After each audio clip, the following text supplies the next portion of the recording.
Hello and welcome to Kitchen Connect on this very windy, rainy afternoon here in Perth. Welcome to our Cooks Collective members and welcome to everyone who's watching from Matters of Taste today as well. I hope you enjoy your Mother's Day gift, and if you're not a mother, I hope you enjoy your time with us. You don't have to be a mother to have this gift from us, but because it was coming up to Mother's Day, I thought it'd be a really nice thing to do. So my name's Tracy. And with me today, I just have, it's just a two-man band today. Normally I have Emma here, who's Anthony and my eldest daughter. But because it's her birthday today, she is not joining us today. So some of you regular viewers may be a little bit sad about that. But I'm sorry, she had a better offer come up. So she's off celebrating her birthday, getting wet somewhere probably. So Anthony is here, the cameraman, a.k.a. the cameraman. Good afternoon. And today we are going to, well, I'm going to be showing you, with the help of Anthony, who's behind the camera, showing you how to make this beautiful American fried chicken. So I'm not going to name any brand names or anything, but you know the really crispy ones with the 11 herbs and spices. You don't need that recipe. You don't need that secret recipe because this one's really easy. So we're going to show you, I'm going to show you how to we're going to concentrate on deep frying techniques and frying the chicken today. And I'll give you all sorts of hints and tips as we go along. So please, if you're there, you can type in the chat box. If you can see the chat box, you can get into the chat box. Fantastic. Type in your name and perhaps even where you're watching from, like your suburb, not sort of on the loo or in the kitchen or in your lounge or whatever, but what suburb you're calling from, or maybe even a country across the water somewhere, who knows. But welcome to everybody. So please ask questions in the chat box, say hello as well, make any comments you want, and quite often we get quite a bit of chatter going on in the chat box as well. So Anthony's going to be fielding your questions today. I've got my phone here as well, so if anyone can't see in the chat box, so much instructions, can't see in the chat box, then you can message me on via Facebook Messenger if you would like to, and it should come up on my phone that I can see. So let's have a look at what we've got here today. I'm a bit proud of my buns. Just wanted to tell you that. They're rather lovely, aren't they? So I'm glad you can just gaze at my buns all class if you get bored of what I'm saying. So let's talk about deep frying, because making anything that's deep fried, a lot of people say, oh, I can't do that because I don't have a deep fryer in my kitchen. Well, you do. Everyone does. If you've got a saucepan in your kitchen, then you have a deep fryer in your kitchen. I'm just going to turn this down. I can see this is smoking. Now, if you have a deep fryer in your kitchen, fantastic, because that will be thermostatically controlled. And you can go out and buy a little domestic deep fryer for around $50. So they're not super expensive. The worst thing about the deep fryers is that when you clean them out, you know, they're a little bit of a kerfuffle to clean out.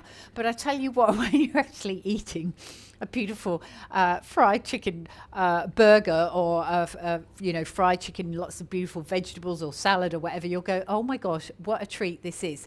So it's a little bit of fun as well. So you could just about get away sort of shallow frying these in a frying pan with about 1 centimetre of oil, but you'd have to be turning the chicken over regularly. So deep frying is when whatever you're cooking is actually immersed in the oil. So the best way that I can explain to you how to do it is to preheat some oil on your stovetop, and if you have got a little kitchen thermometer, they're so useful for measuring temperatures. Fancy that in the kitchen. This is going to be hotter than 180, I can guarantee you. So in the kitchen right now, it's 23. It's about 23 degrees. If I pop the thermometer in there, what we're looking for is 180, but we will be quite a way over that. Yeah, that's what I thought. 198, 200. So what I'm going to do is turn this right down and just allow it to cool down a bit. Now the oil. In fact, I'm going to turn it down quite a bit. The oil that we're actually using is a rice bran oil. So I'll just get the cameraman to just do a little close up on that one if you can. So this is just one for your from the supermarket. This is a 500 ml bottle, and that's what I've got in here. So I've got 500 mils in this. In fact, that's Solid Technic saucepan, but that's by the by because I love it. But I quite like the shape of the saucepan. It slightly flares out at the top. It's really nice. So rice bran oil is probably the one that I would suggest that you use for deep frying. Don't use your beautiful extra virgin olive oil because it doesn't have a very high flash point. So what happens is that this will heat up really nice and hot and crisp up your chicken a lot better than olive oil will. So you can definitely use the oil once or twice, but we'll reiterate that. I'll talk about that in a little while. So let's have a look at what I've had the chicken in. So I'm using chicken thighs here today because they will be much more forgiving going into very hot fat, so they'll stay much more moist. You can certainly cook with chicken breast, but it's easier to overcook chicken breast because it cooks very, very quickly. It's a slightly different fiber makeup than this one, than the thighs. So I've had these thighs in since this morning in this beautiful bath. So I've got whole chicken thighs. I thought I'd actually show you how to cut them up once they've actually been marinating in here. And what I've had it marinating in is buttermilk. So buttermilk will that's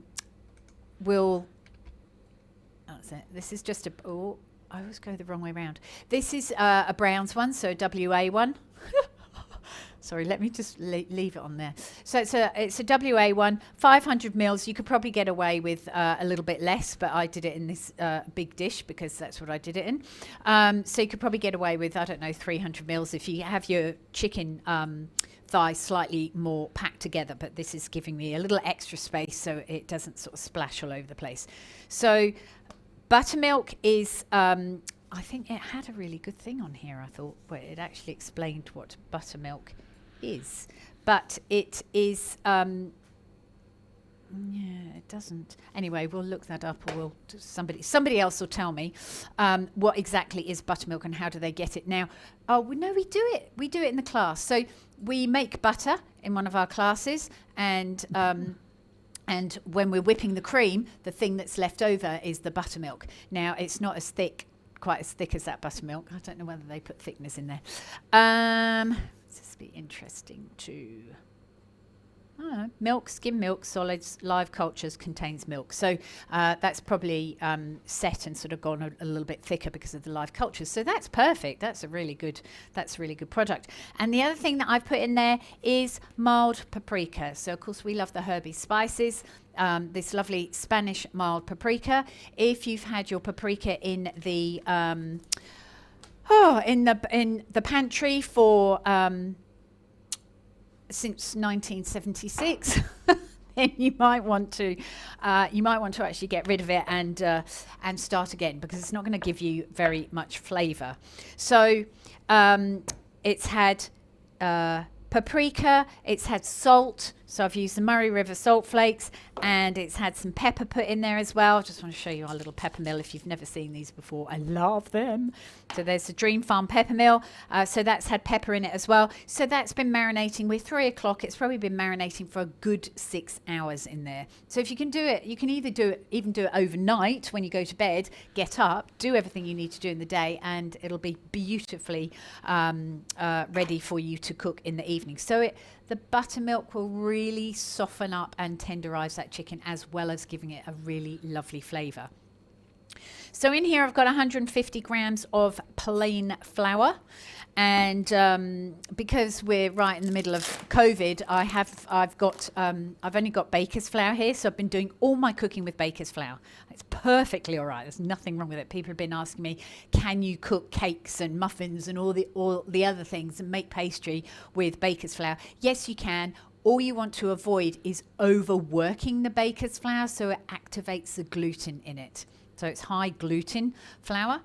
And into here, so you can remember how to do this on a desert island very easily. Per 50 grams of flour, 1 teaspoon of baking powder. All right, and it's such a quick, easy way of making a little batter for the chicken. So this one is Bob's Red Mill. I know that there's, watch out for the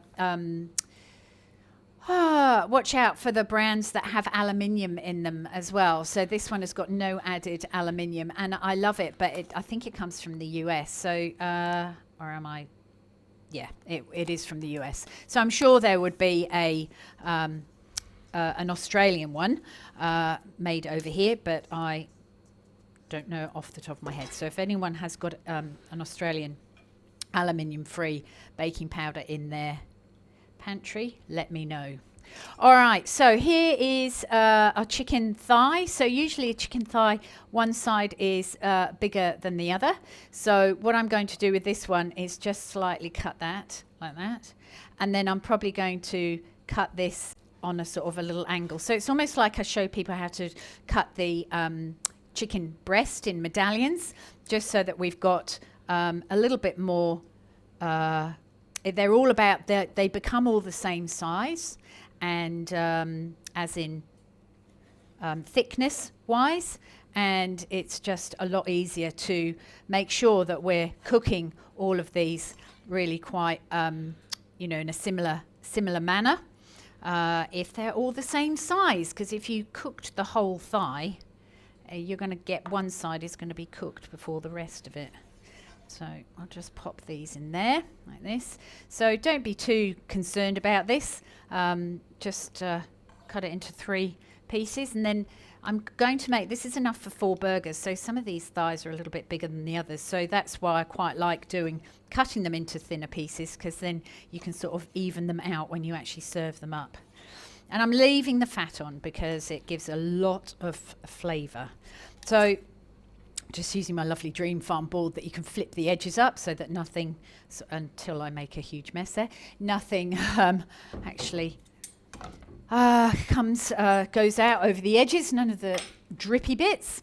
So I'm going to bring all of this over closer to my deep frying over here, because you don't really want to be too far away from everything. And I'm going to test this again. Let's see what temperature we're at now. So this is definitely something that once you've got your oil on, you need to hang around like a bad smell, and keep your eye on that. So that's still over 200 degrees, and I've got this on number 4, so it's on sort of medium low already. But as soon as we put this chicken in, the temperature will go down. So this is the skill of the person who is deep frying, to make sure that I was going to put the timer on as well, so that I could actually time this to make sure that my guesstimate is about correct. So put that on there. So because I've got salt in here, I'm not actually going to put any more salt in the flour itself, but I might salt them when they come out of the flour. So give them a good, I'm going to do 4 at a time. Okay, so we've got 3 batches. So give them a good coating of this flour with the baking powder in. And we haven't had any questions or any hellos from anyone yet, or have we? And you're keeping quiet, Mr. Cameraman. Well, I can't get a word in edgeways. Yeah, you put your hand up like Emma does. So it's hello from Jan from Albany. Hello, Jan. Natalie from Nat. Australind. And we've got Sally from Dianella and Millie from Willerton. Fantastic. Hello, girls. Everyone else, some people are quite quiet on these shows, and they're there, but they don't say very much, which is good, because they're obviously concentrating, aren't they? Some people are chattier than others.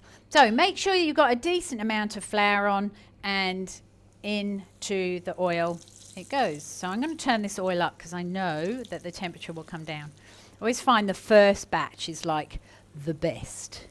So you can see with my oil, I definitely don't want to put very much more oil in the pan, because as you put the items in the pan, they will bubble up, and the volume increases of the oil, because the chicken's in there and it's also creating those bubbles.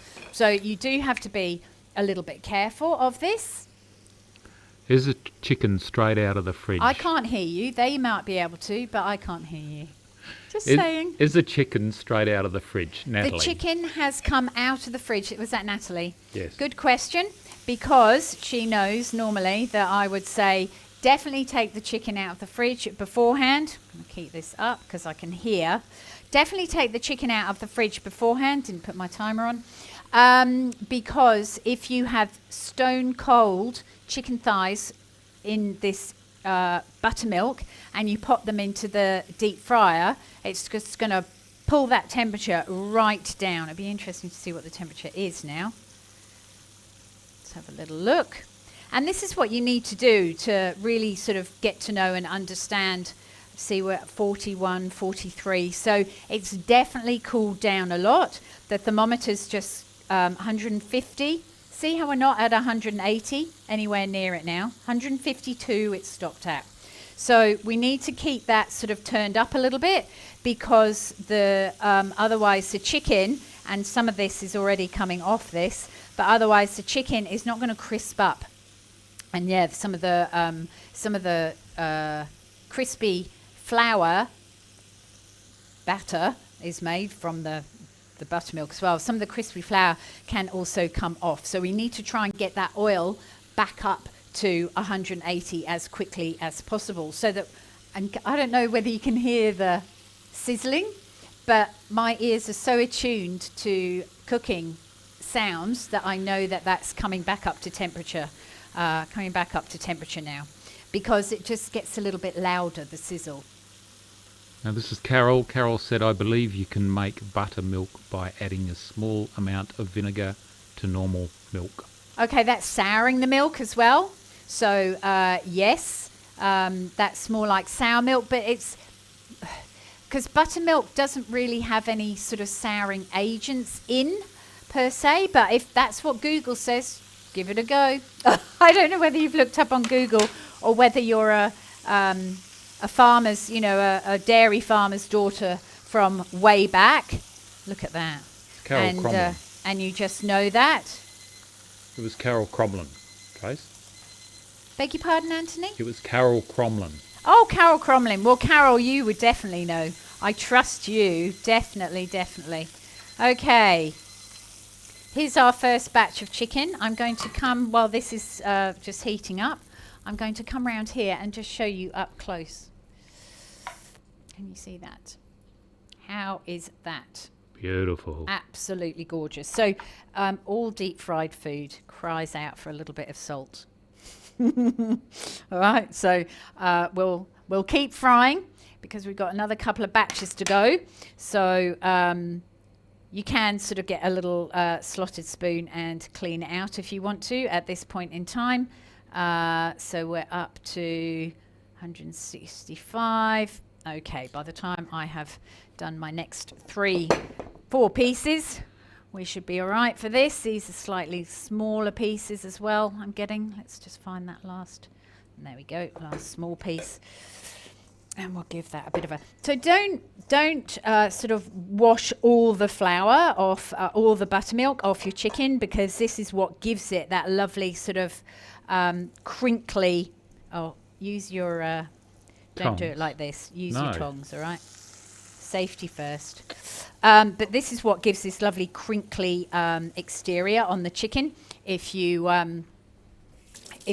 don't rinse off all the buttermilk, because it sort of starts dripping off and catches the flour on it, which is really good, and that creates that lovely, lovely surface. So we've got this now on number 8. So 12 is super high, and 0 is nothing. So we're sort of in the midst of that, and I'm hoping this last.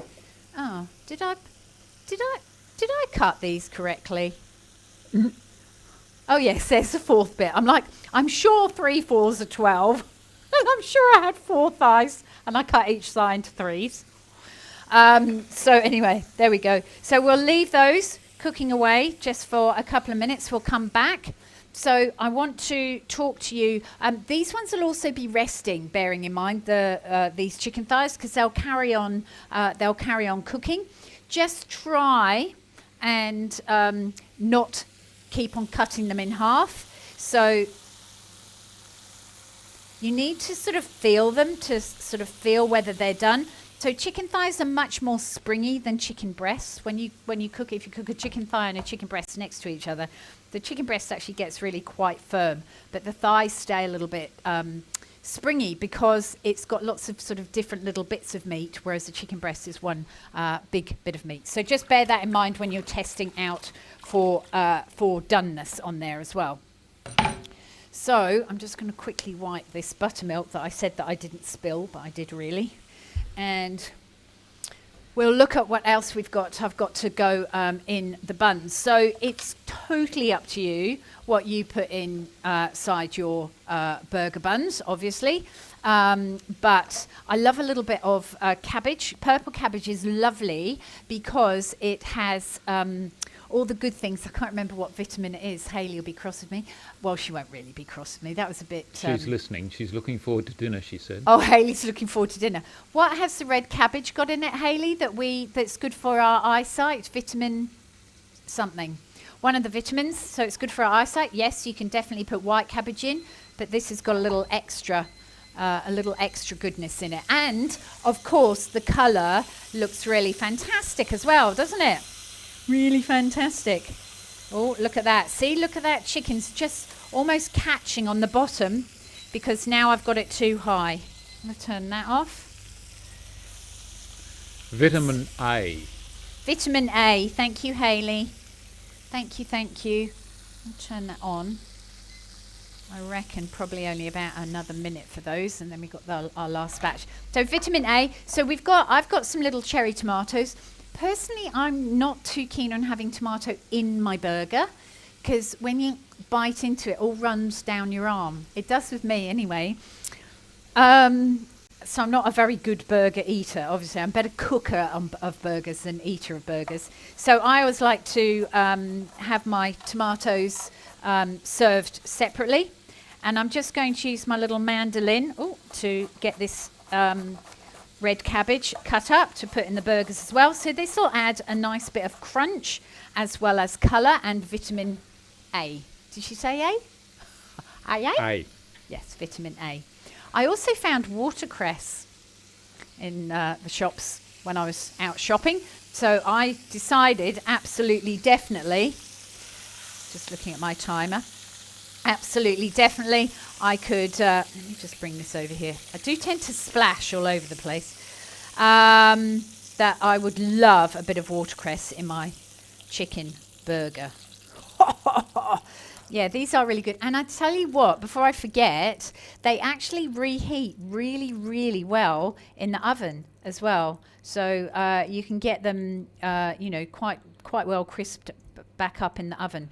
But you'll see as we go through with the 3 batches, they'll all be slightly different colour because the oil will start to degrade or get old. So the heat of the oil is not going to be as efficient once we've had all this chicken go through it. So you could possibly use it a second time if you wanted to, but it's not going to be nearly so good. We're up to 179 on that one. It's probably best to start off, when you're about 190 degrees centigrade in there, and then it'll take it down to 180.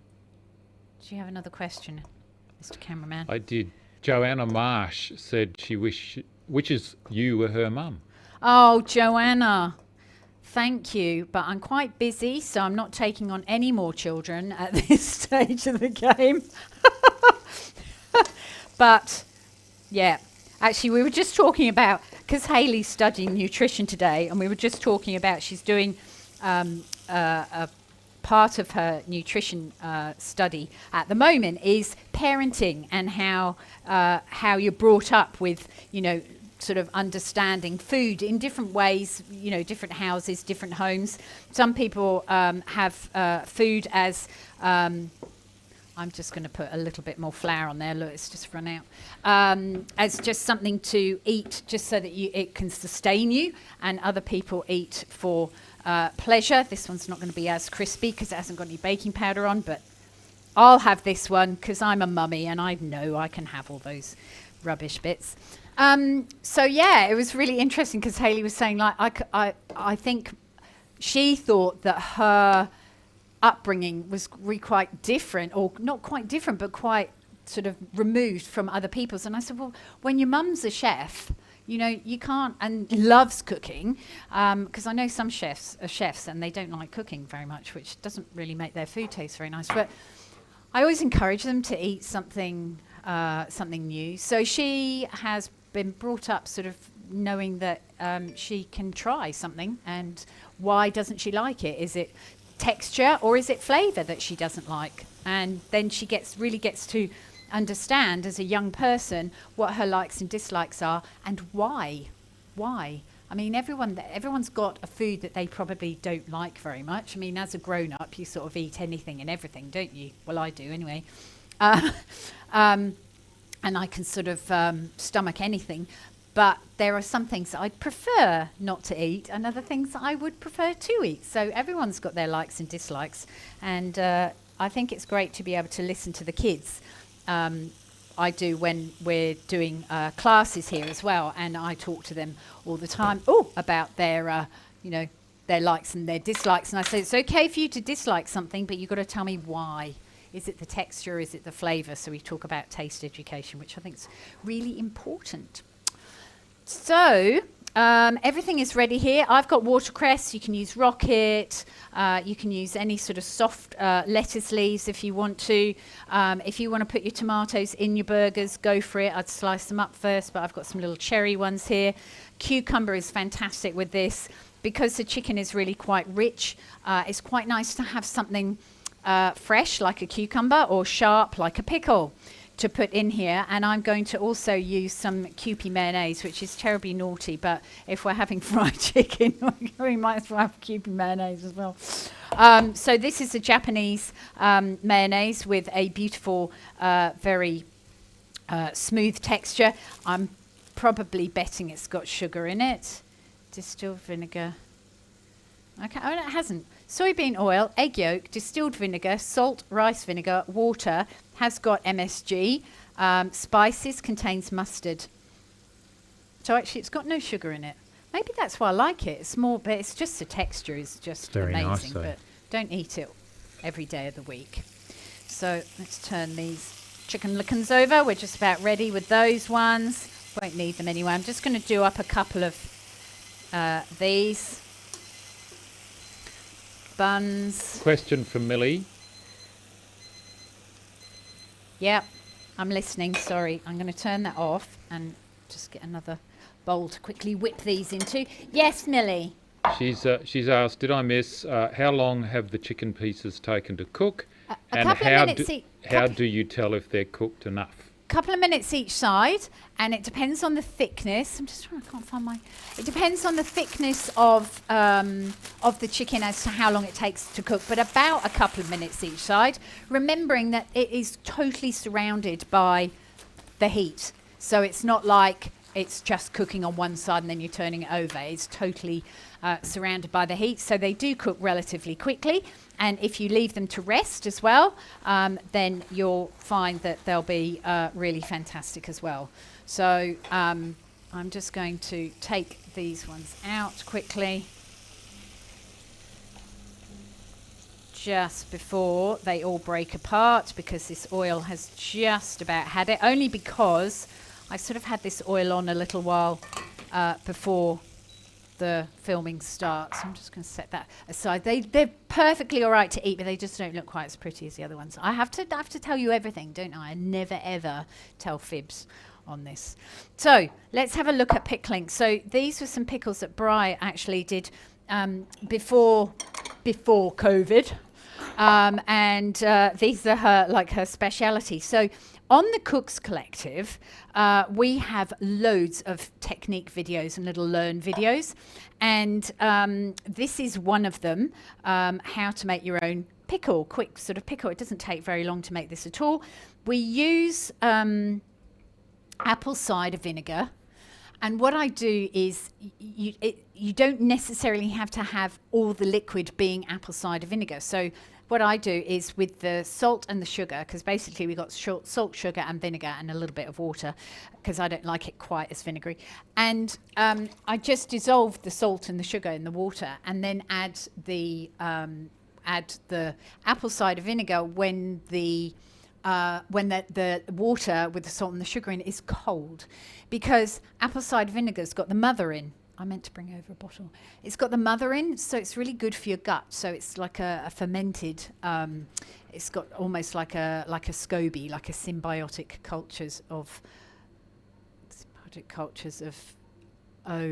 and symbiotic organisms. I can't remember what it is now. Such a long time since I've done a class. My brain's going numb. I would tend not to heat that, because you kill all that goodness. You kill it all. So anyway, there is a video on the Cooks Collective for Cooks Collective members to go and watch, and it's Bryony making pickled cucumber. So this is the pickled cucumber, and it is absolutely delicious. So we've got some onion in there as well. Oh, I love it. Oh, it's delicious. Oh, like that. And she's put a little bit of it shouldn't be taught while I'm eating this.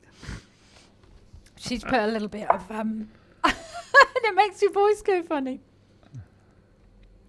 I should really go and get some helium now and make my voice turn like that. You've got some I'm going to eat something else, Anthony.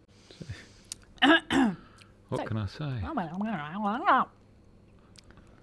Some of those peppercorns in there as well. So let's make these little babies up now. And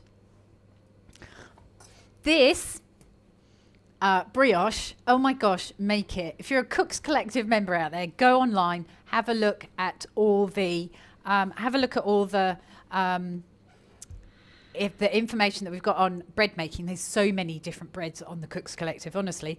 But brioche is one of my favorites, because for years and years and years, I couldn't find brioche anywhere. And I remember one year having quince and poaching quince and having people around for brunch and thinking I was terribly clever, because I wanted to have toasted brioche, mascarpone cheese, and some poached quince. You know how it goes that beautiful pink colour, and some of its syrup on top of this toast as a brunch idea. And could I find brioche? This was years ago when I didn't even know how to make it. So now I can make it myself. Oh my gosh, what a treat. So brioche is an enriched bread dough, French, and it is just such a lovely dough for buns, because it's so lovely and soft, so you can really squidge it down. So usually I'll put it's hopeless at cutting buns I was going to straight. say, that's not very straight. Oh no, look at that. Who'd cut it like that, honestly? That's rubbish, isn't it? So probably everyone's turned off now, Anthony, so it doesn't really matter. Well, Jan just said, you guys make my day so much better. Always entertaining. Oh, you're such Isn't a that darling. lovely? Thank you. Millie agreed. Informative and funny. Oh, good. I'm going to cut this I'm bun. glad you find her funny. Totally. You know what? 9 times out of 10 when we stop this, Anthony just turns to me and just goes, oh, what did you tell me? Keep me amused for hours. I keep you amused for hours. I think we might start using that as our byline. The Cooks Collective will keep you amused for hours. I think I put it in my newsletter this week. Anyway, for Cooks Collective people, you will be able to make brioche buns with me guiding you in your kitchen at home with the tutorial video, because it's definitely up there. I've actually put up the New York Nosh masterclass, so that's up there now, so you can learn all those fantastic recipes from our New York Nosh class. I could eat that just like that with a bit of Kewpie mayonnaise on it. So pretty, isn't it? You show that from the top, please. How gorgeous is that? Wow, I love it. So actually what I might do is put some of this mayonnaise, I mustn't do it with the big thing, put some of this mayonnaise over here. You know how they do that in Japanese takeaways, don't they, like that? And we'll stick the chicken to that, and then we'll stick the cucumber to the chicken on the top. Pickle. Pickle, yeah, the cucumber pickle. All right, so on goes. Have I got enough for? I have. I've got enough for 2 beautiful pieces of fried chicken per burger. You have to be a bit of a wide-mouthed frog, I think, to eat these. So you're like that. But the glory is you can squish them all down. And when you eat them at home, it doesn't matter, does it, if they sort of fall out a bit. Looking forward to dinner. Little bit of, beg your pardon? Looking forward to dinner, You're darling. looking forward to dinner as well.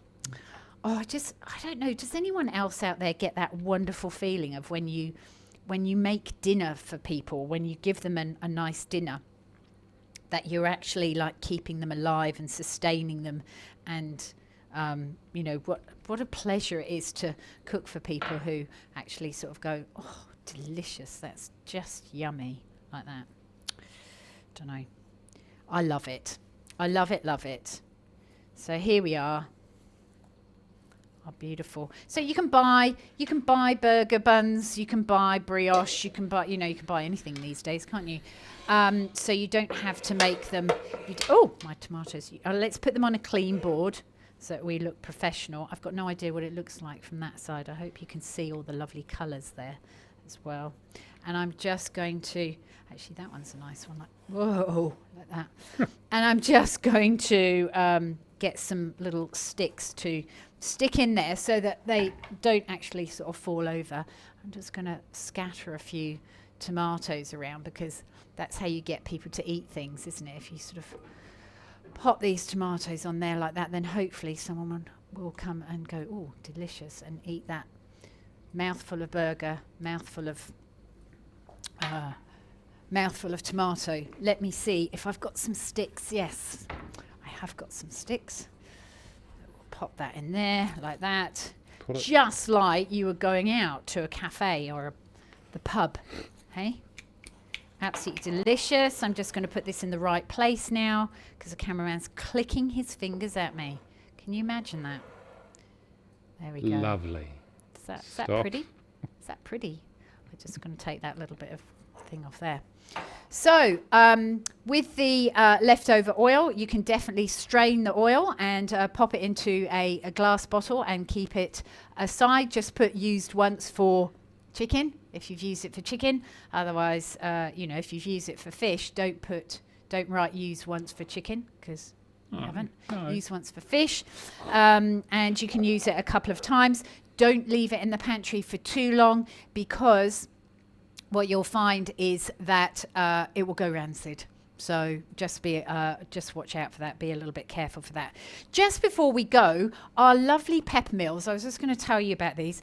We have 3 of these gorgeous pepper mills that, if you were interested in purchasing these for a mum, maybe yourself, perhaps you might want to Bagsy one of these lovely pepper grinders. They are the fantastic Dream Farm ones, which we absolutely love. They've been going off like hotcakes. I've got one of the light version as well, and I've got one of the set of the best left in party colours, which will be very hard to come by anywhere at the moment, because they haven't been able to get them in from China. They've only got red sets everywhere.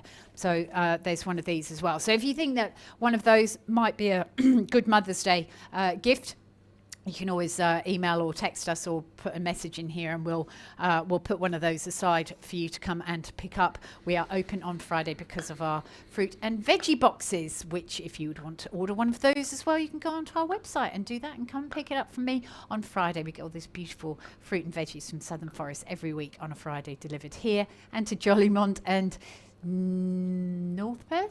South Fremantle. South Fremantle. Hopeless. South Fremantle, sorry, Alex.